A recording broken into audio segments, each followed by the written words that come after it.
My name is Austin Martinson, Austin. Martinson is Martinson. And then might be, I guess, give me a title you'd like us to use. I know you're a business owner, you own a lot of things, but what would you like us to use? Just manager is great. Managing Okay, member pharmaceuticals. of pharmaceuticals, yeah. How long have you guys been in business? It's been a while.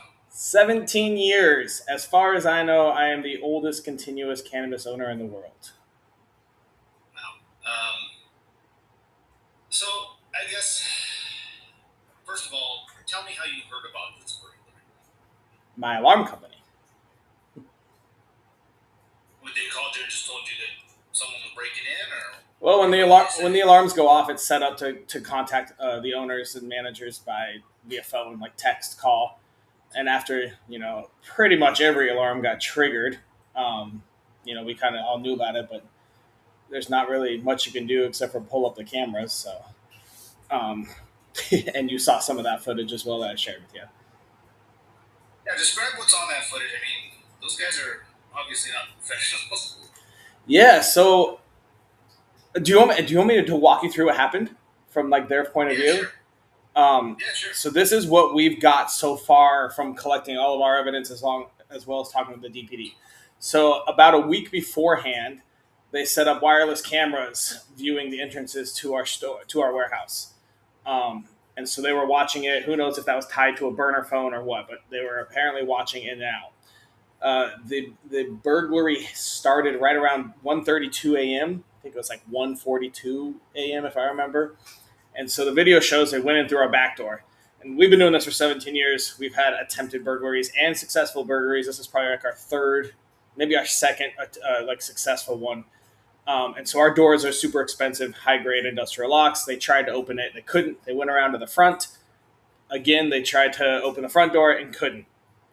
We believe that they went on the roof and tried to get in through the roof or the AC, the HVAC units, which we've also had attempts there. So those are reinforced. So eventually they went through our neighbor and and I guess busted through the front window there and then busted through their wall and then through our wall to get in. So they went through our neighbor's property. So apparently now we have to figure out how to reinforce that property, and then went through the wall. And that's where they started doing it. But as you saw, I mean, one of them was wearing like shorts and sneakers, and they have masks and hoodies, but it's not like cat suits or like full black, camouflage. So, and as we've heard, I believe they hit like 11 different warehouses over the past like 8 days, and I guess three of them have been caught. Wow, that's news to me because I talked to DPD yesterday and they said they haven't made any arrests yet, so that must have been recent.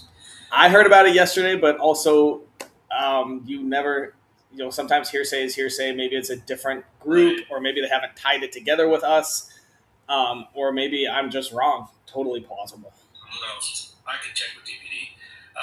This isn't your first time being burglarized or robbed, though, right? No, no, our last one was probably 2 to 3 years ago. Happened during store hours, right as we were closing. Four guys with guns held our manager at gunpoint and took everything out of the safe. And I believe that maybe two of those got caught as well. Again, they did like a string of like 7 or 8 stores. If these guys did just one or two, they probably would get away with it. But I guess they just get on that high and that success and keep going, and then it gets them caught. But they hit like, yes, 7 to 10 per instance. Go ahead. How much would you say your business is out with all they stole? We estimate we lost roughly like 60,000, and then the cost of repairs.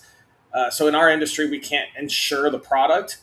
We have building insurance, but our deductible is like 7,500, and they did maybe like 6,000 worth of damage. So maybe like $66,000 worth of damage slash theft. Damn. Does it?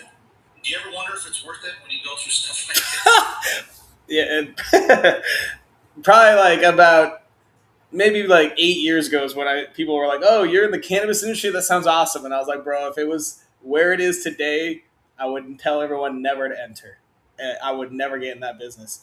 But one of the hardest things is we're a small mom and pop, right? We have like 20 employees, and our growers, they're all tied to production. Like they're paid a salary, but then they get bonuses and extra based on performing well and growing a lot and this and that. So now we have a tough predicament since like 4 months of work just got wiped out, and we don't have the cash just sitting around. I don't know if anyone knows the cannabis industry anymore, but there's no money in the cannabis industry. Um, and so that's what we've been dealing with the last few days, is trying to figure out how to make sure their families have food on the table and how to make sure their rent's paid while trying to rebuild and redo everything. And so that's probably the toughest part. It's yeah. I mean, if they had called us and been like, "Yo, we need 60,000," I guess we could have worked something out that would have been a little bit better. But yeah, that's the tough part.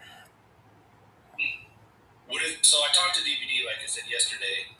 Would it surprise you to know that they actually got the first call at 1:11 a.m. and so it took them almost an hour and 15 minutes to respond to this call? I would double check my records and see that, because I believe it was closer to 2.5 hours. But all of this is like, I mean, we have the reports of when the calls went out and all that kind of stuff. So I can get that concrete evidence to you as well.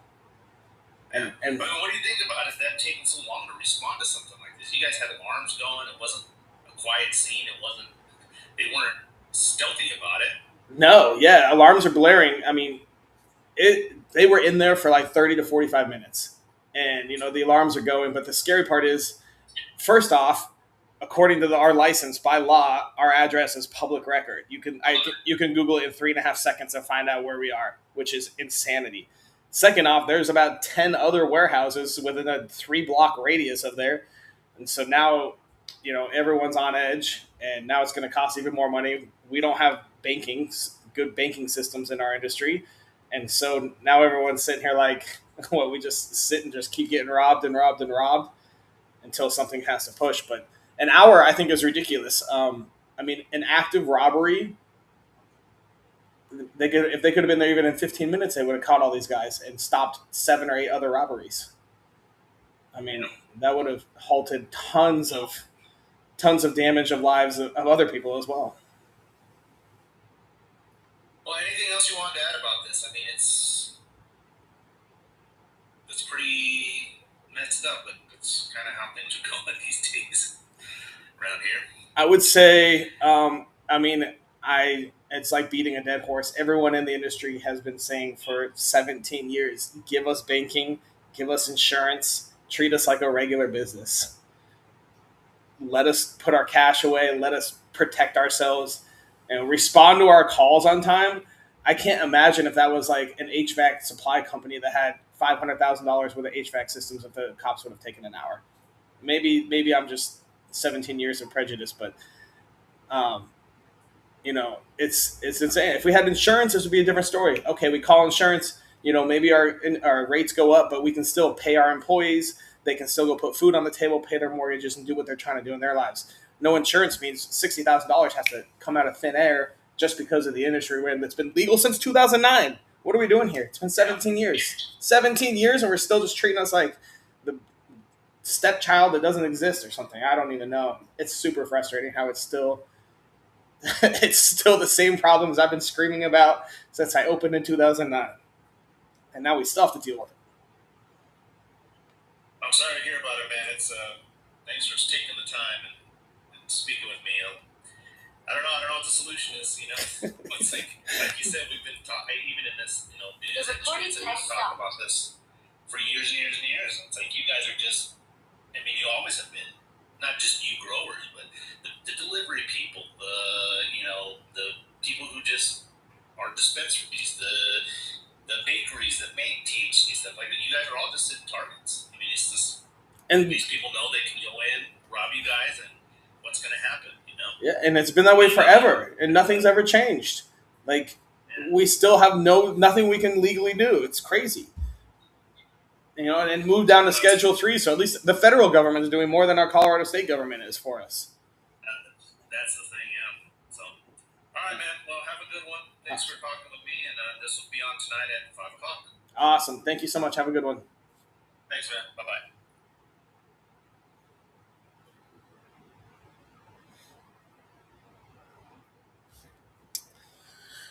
All right, there's the first one. AI viewers? I don't want no AI viewers. Yeah, get out of here.